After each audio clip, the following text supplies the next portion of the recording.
नमस्कार आप सभी को। क्लास 10th का यूनिट 4th का सेशन 3rd है, प्रिवेंट एक्सीडेंट्स एंड इमरजेंसीज। ये लास्ट वीडियो है क्लास 10th की।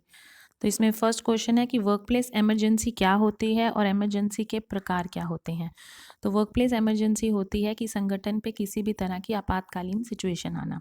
तो एक संगठन में किसी भी छोटी दुर्घटना या अप्रत्याशित स्थिति को अगर हम ध्यान नहीं देते हैं तो वो इमरजेंसी में बदल जाती है। ठीक, अब जो इमरजेंसी है वो 2 प्रकार की होती है, या तो वो प्राकृतिक हो सकती है या मानव निर्मित हो सकती है। तो प्राकृतिक होगी तो उसके टाइप होंगे जैसे कोई बाढ़ आ गई, तूफान, बवंडर, उच्च हवाएं हैं, भूकंप शामिल हो सकता है। जबकि जो मानव निर्मित है उसके अंदर स्थिति जैसे कि आग लग गई या जहरीली गैस का रिलीज हो गया, रासायनिक फैल गए, कोई बीमारी आ गई, विस्फोट हो गया, कार्यस्थल पर दंगे शामिल, ये सब आपके मानव निर्मित होते हैं। नेक्स्ट है आपका एक इमरजेंसी एक्शन प्ले क्या होता है। अब कोई भी इमरजेंसी एक्शन प्ले वो होगा कि बिना कुछ देरी किए, बिना सोचे समझे एम्प्लॉयर और एम्प्लॉय दोनों को एक आपात स्थिति से बचाना। नेक्स्ट है एक्सीडेंट्स और इमरजेंसीज क्या होते हैं। इंपॉर्टेंट क्वेश्चन है एग्जाम के लिए। एक्सीडेंट होते हैं किसी भी तरह का दुर्घटना, तो एक अनियोजित, अनियंत्रित और अप्रत्याशित घटना जिसको आपको पहले से आपको नहीं पता और एकदम से कुछ हो जाए तो उसे हम एक्सीडेंट बोलते हैं। ठीक है, जिसके परिणाम स्वरूप लोगों को चोट या नुकसान पहुंच सकता है, या कोई भी सामान है उसको नुकसान पहुंच सकता है। उदाहरण के लिए कोई व्यक्ति है वो गिर गिर गया, घायल हो गया, तो वो एक्सीडेंट में आएगा। एकदम से गिर गया ना, आपको पहले से पता नहीं था। नेक्स्ट इमरजेंसी होती है कोई आपातकाल या एक गंभीर या संकट की स्थिति जिस पर हमें तत्काल ध्यान देने की ज़रूरत होती है, नहीं तो बहुत सारा नुकसान होता है।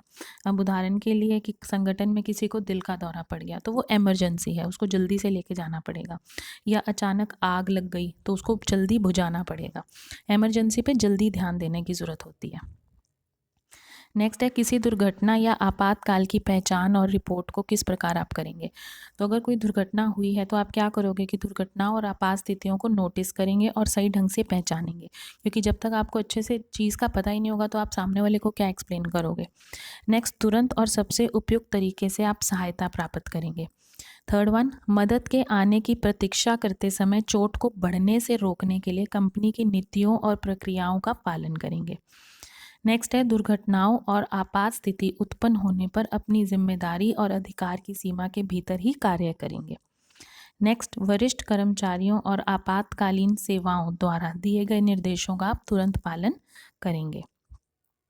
नेक्स्ट है आपका एक्सीडेंट के प्रकारों का वर्णन करें। अब जो एक्सीडेंट है वो कितने प्रकार का हो सकता है। सबसे पहला है ट्रिप एंड फॉल, मतलब आप अटक के और आप गिर गए या आप उलझ कर गिर गए, तो इसे आप ट्रिप एंड फॉल बोलते हो। तो ग्राहक या कर्मचारी द्वारा लापरवाही से छोड़ी गई लूज मटेरियल से आप गिर सकते हैं, ठीक है, या ढीली तारों से आप ट्रिपिंग कर सकते हो। नेक्स्ट है स्लिप एंड फॉल। स्लिप और फॉल कब हो सकता है, आप फर्श के द्वारा हो सकते हो या सीढ़ियों से आप गिर सकते हो, स्लिप होकर गिरना, ठीक है। तो बेसिकली जो स्लिप है उसका मुख्य कारण होता है गीला फर्श। नेक्स्ट है ट्रिपिंग एंड स्लिपिंग, उलझ कर गिर जाना। तो आमतौर पर लापरवाही के कारण ये होता है, ठीक है। अब ये लापरवाही संगठन के कर्मचारी के द्वारा भी हो सकता है, किसी ग्राहक के द्वारा भी हो सकता है, ठीक है। उदाहरण के तौर पे कि अगर फ्लोर गीला है, मतलब अगर आपका जो फर्श है वो गीला है, तो वहाँ आप कोई चिन्ह लगा के सावधानी उन्हें बता सकते हो कि यहाँ पे दिक्कत है। नेक्स्ट है इंजरीज कॉज ड्यू टू एक्सकेलेटर्स और एलिवेटर्स।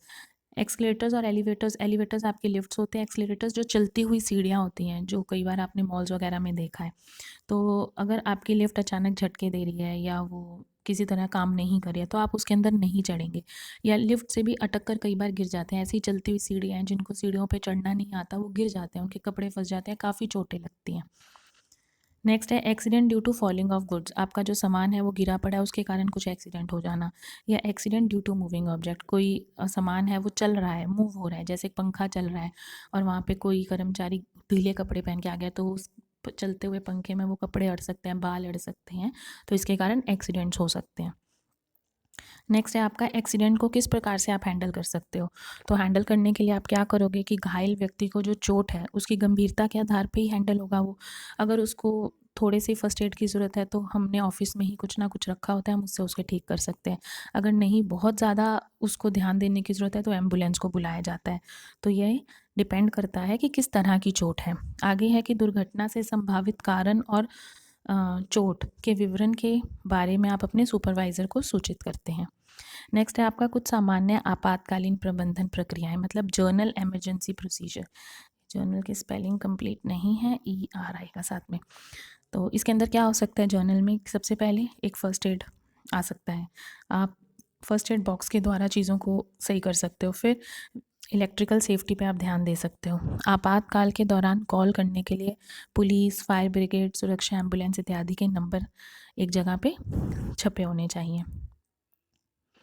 नेक्स्ट है नियमित रूप से जांच करें कि अग्निशामक और फायर अलार्म सिस्टम काम करने की स्थिति में है या नहीं।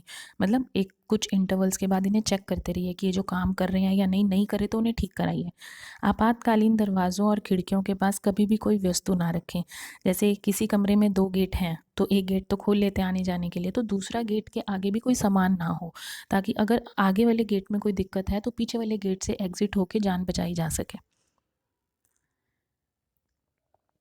नेक्स्ट क्वेश्चन है आप इवैक्यूएशन पॉलिसी और प्रक्रियाओं को कैसे विकसित करेंगे?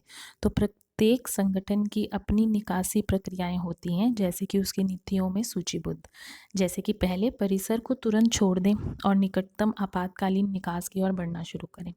दूसरी कि संभव हो तो विकलांग व्यक्ति को आपातकालीन निकास की ओर जाने की सहायता करें। कोई विकलांग है या कोई भूला बच्चा है तो उसको पहले बाहर निकालें। जब तक क्षेत्र को सुरक्षित घोषित नहीं किया जाता तब तक अपने सामान के लिए वापस ना जाएं। नेक्स्ट, बिजली गुल होने की स्थिति में भीड़ भाड़ या फंसने से बचने के लिए लिफ्ट का इस्तेमाल ना करिए, आप सीढ़ियों का इस्तेमाल कीजिए। नेक्स्ट क्वेश्चन है आप इवैक्यूएशन रूट्स और एग्जिट कैसे एस्टैब्लिश कर सकते हैं?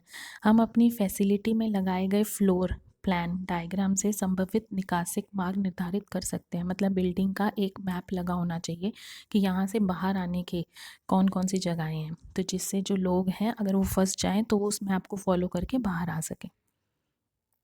नेक्स्ट है आग के विभिन्न वर्ग को संक्षिप्त करें। अब ये जो है क्वेश्चन, इसके ऊपर बहुत सारे MCQs बनते हैं और आते भी हैं एग्जाम में, तो ध्यान से देख लीजिए। इसमें क्लास A मटेरियल होता है जो इसके अंदर लकड़ी, कपड़ा और कागज़ जैसी सामग्री होती है जो किसी आग के चपेट में आने से ही आग को फैलाती है, नहीं तो नहीं फैलाती, खुद से आग नहीं लगता इसमें। नेक्स्ट है क्लास B मटेरियल, इसमें कोई भी तरल, तेल या गैस सामग्री है जो कि जलती है, जो प्रिविलेजन सोर्स के संपर्क में आती है। क्लास C मटेरियल में इलेक्ट्रिकल सामग्री और डिवाइस आते हैं जो बहुत जल्दी आग पैदा करते हैं। नेक्स्ट है आपके इग्निशन सोर्स। इग्निशन सोर्स के उदाहरण होते हैं, इसका मतलब होता है कि आग जलने या जलती रहने के लिए ज़रूरी तत्वों में से एक। इसमें खुली लपटें, स्पार्क, चिंगारियाँ, गर्मी के स्रोत, रासायनिक प्रज्वलन शामिल होते हैं। इग्निट करना सोर्स को, आग को और ज़्यादा हवा देना। नेक्स्ट है अग्निशामक, फायर एक्सटिंग्विशर के बारे में विस्तार से बताइए। ये पिछली बार फाइनल एग्जाम में आया हुआ था। तो ये एक सुरक्षा उपकरण होता है जिसका उपयोग हम आग बुझाने के लिए करते हैं। यह यंत्र आग बुझाने वाला एक बेलना आकार दबाव पोत्र होता है। इसमें एक एजेंट होता है जो आग बुझाने के लिए छोड़ा जाता है। नेक्स्ट है आपकी फर्स्ट एड क्या होती है? तो फर्स्ट एड वो पहली आपकी सिचुएशन जो आप एक जो इंसान बीमार है या एक्सीडेंटल कोई सिचुएशन आप उसको देते हो, तो इसमें CPR शामिल है। CPR का पूरा नाम होता है कार्डियो पल्मोनरी रेसिसिटेशंस। इसके अंदर एक ऐसी इमरजेंसी मेडिकल टेक्निक होती है जिसके अंदर जो व्यक्ति है सामने वाला वो सांस नहीं ले पाता या उसका दिल रुक जाता है, तो उसी समय अगर उसे CPR दी जाए तो वो जिंदा हो सकता है। ये आपका चैप्टर था। नेक्स्ट है आपके मल्टीपल चॉइस क्वेश्चन। इसमें फर्स्ट क्वेश्चन है आग बुझाने के लिए क्लास B प्रकार के एक्सटिंग्विश का उपयोग किया जाता है। तो क्लास B प्रकार के किसका उपयोग होता है? क्लास B में हमने अभी पढ़ा था तेल और ग्रीस का उपयोग होता है, तो इसका ऑप्शन A सही रहेगा, गैसोलीन, ग्रीस, ऑयल।